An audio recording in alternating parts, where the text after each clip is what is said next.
Bismillahirrahmanirrahim. Alhamdulillah wassalatu wassalamu ala Rasulillah wa ala alihi wa sahbihi wa man walah, amma ba'd. Sahabat-sahabat muslimin muslimat yang dimuliakan Allah Subhanahu wa taala. Kita semua telah mengetahui bahwa rasa malu kepada Allah Subhanahu wa taala adalah sebuah kekayaan hati yang harus dimiliki oleh setiap kita, oleh setiap muslim maupun muslimah. Kita juga semua telah mengetahui dengan baik bahwa rasa malu kepada Allah Subhanahu wa taala itu adalah sumber segala kebaikan. Ketika kita memiliki rasa malu yang besar kepada Allah Subhanahu wa taala, maka rasa malu itulah yang akan mendorong, memotivasi kita untuk melakukan sebanyak mungkin kebaikan, menghadirkan sebanyak mungkin kebaikan, amal soleh.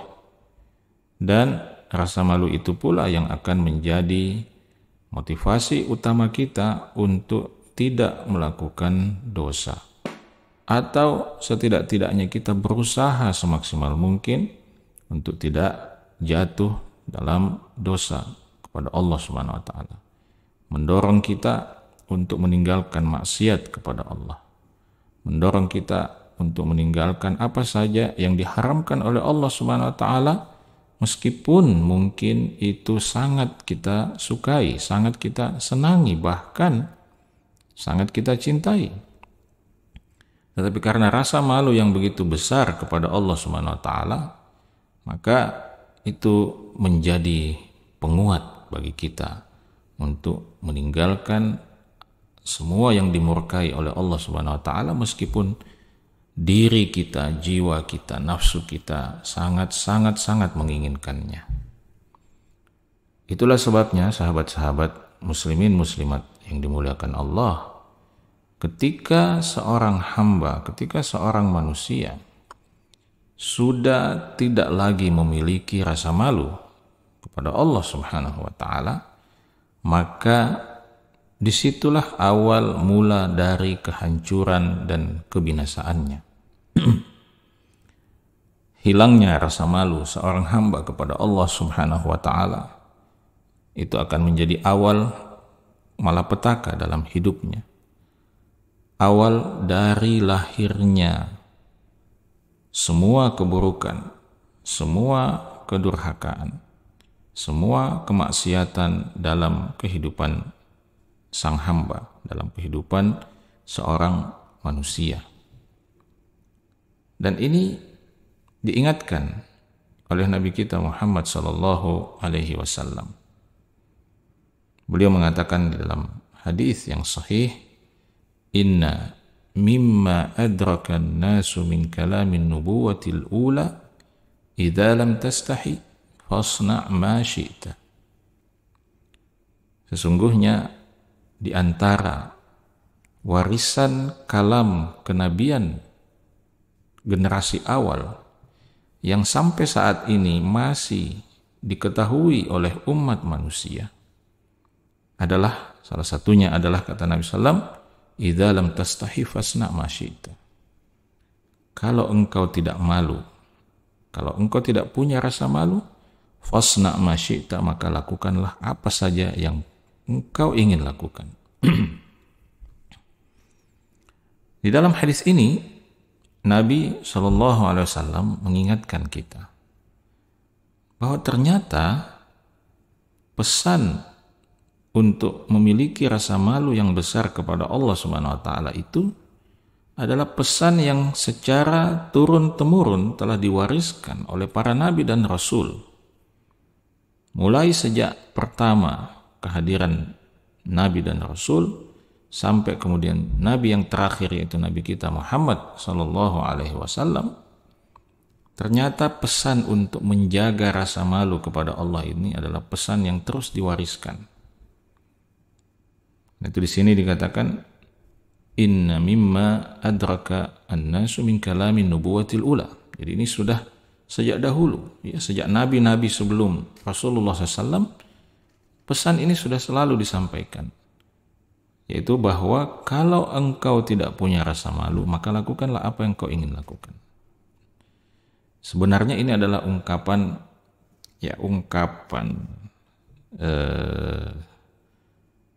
mungkin ungkapan yang bernuansa sarkastik.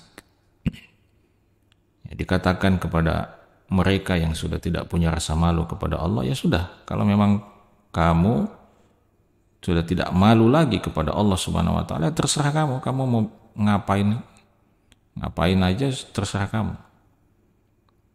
Mau korupsi, terserah. Mau mengambil harta orang lain, terserah kamu. Mau berzina, silahkan. Mau berbuat jahat, silahkan. Ya, mau membunuh orang tuamu sendiri, silahkan. Mau selingkuh, ya silahkan. Kalau sudah tidak punya rasa malu kepada Allah Subhanahu wa ta'ala.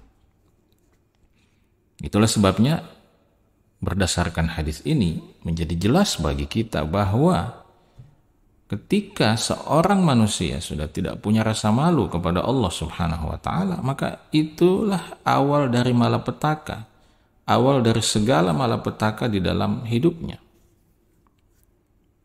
awal dari lahirnya kejahatan demi kejahatan, kemaksiatan demi kemaksiatan, dosa demi dosa dalam kehidupannya. Kenapa? Karena tidak ada lagi rasa malu kepada Allah Subhanahu wa taala yang menahan dirinya untuk melakukan itu. Jadi kalau manusia, ya bolehlah diakali. Ya, manusia bisa diakali. Ya. Lembaga peradilan bisa diakali. Survei bisa diakali. Ya, opini publik bisa diakali. Jadi kalau semua ini bisa diakali dan tidak ada lagi rasa malu kepada Allah Subhanahu wa taala, maka itulah awal malapetaka dalam kehidupan seorang manusia. Kelihatannya di dunia dia bisa lolos dari jeratan hukum. Dia bisa lolos dari penggerebekan. Dia bisa lolos dari penangkapan, ya. Dia bisa lolos dari operasi tangkap tangan.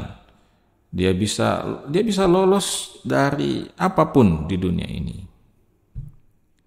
Nah, kalau manusia itu merasa bahwa dia bisa lolos dari semua itu dan dia tidak punya rasa malu kepada Allah Subhanahu wa taala, maka sudah hancurlah hidupnya. Dan itu berawal dari hilangnya rasa malu kepada Allah Subhanahu wa ta'ala. Maka ketika Nabi SAW mengatakan, "Idza lam tastahi fasna ma syi'ta," kalau engkau tidak punya rasa malu, maka lakukan apa saja yang kau mau. Itu bukan pembolehan dari beliau. Bukan izin dari beliau untuk melakukan apa saja, tidak. Tetapi itu adalah ancaman. Bahwa ya, lakukan apa yang kau ingin lakukan, tetapi siap-siaplah untuk menanggung segala konsekuensinya di dunia maupun di akhirat. Dan kalau sudah sampai ke pengadilan akhirat, maka kamu tidak boleh main-main dengan pengadilan akhirat, wahai manusia. Pengadilan akhirat jauh lebih menakutkan, jauh lebih mengerikan. Rasa takutnya tidak bisa dilukiskan dengan kata-kata. Kengeriannya tidak bisa digambarkan dengan kata-kata.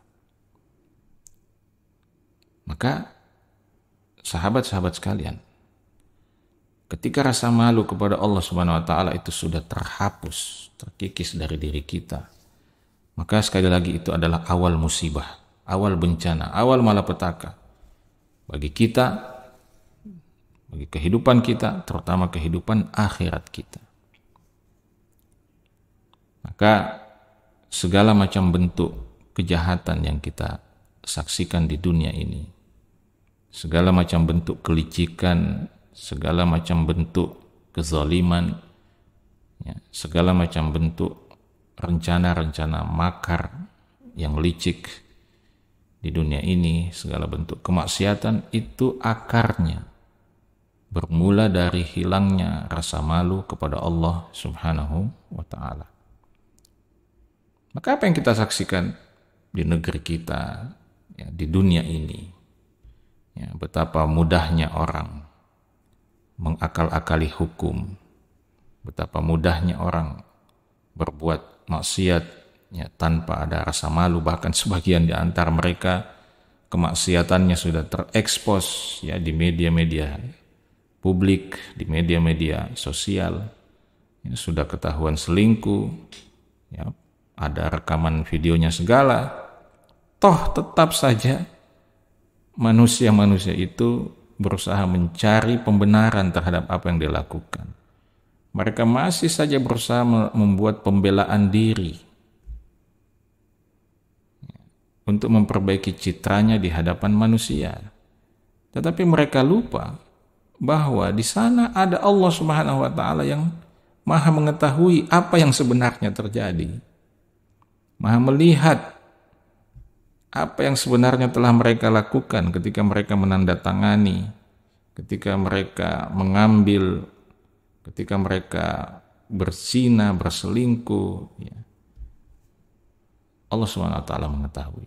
Waliyadzubillah.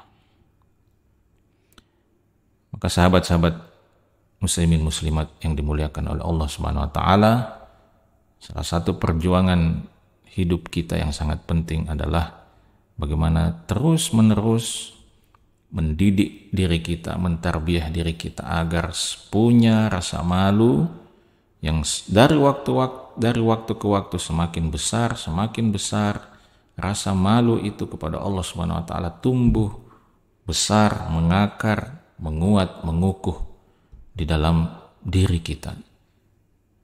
Karena itulah yang akan mengantarkan kita insya Allah dalam lautan kebaikan, lautan ketaatan, lautan kesolehan yang akan semakin mendekatkan kita kepada Allah Subhanahu wa ta'ala. Demikian sahabat-sahabat sekalian, semoga bermanfaat. Assalamualaikum warahmatullahi wabarakatuh.